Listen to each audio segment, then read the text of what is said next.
Alors que vous arrivez à la fin du livre, j'aimerais vous laisser quelques pistes de réflexion.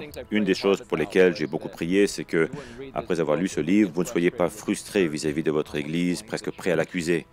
J'ai rencontré tant de gens qui sont devenus arrogants en disant, vous savez, mon Église ne fait pas ceci ou mon pasteur ne prêche pas cela.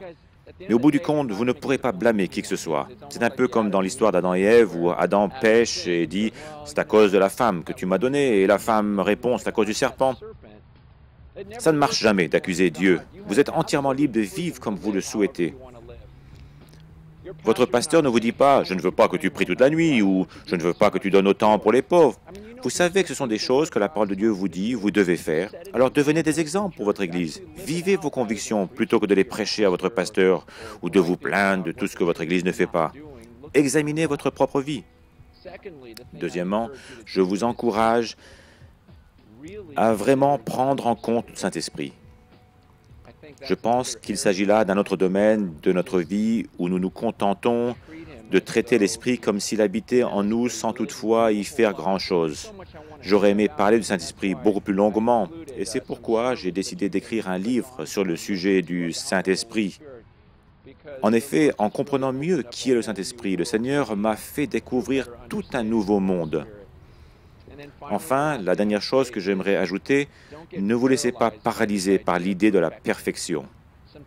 Nous pensons parfois, il faut que je découvre parfaitement la volonté de Dieu, que je sache exactement ce qu'il me demande de faire.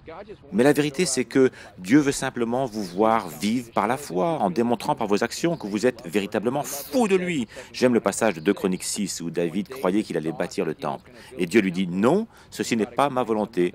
C'est Salomon qui construira le temple. Puis Dieu ajoute, c'est toutefois une bonne chose que tu aies eu cette pensée dans ton cœur. Je pense que c'est ce que Dieu attend de nous, sortir et essayer de passer à l'action. Peut-on être absolument certain que c'est la volonté de Dieu? Bien sûr que non, nous ne pouvons jamais être entièrement sûrs que c'est la volonté de Dieu.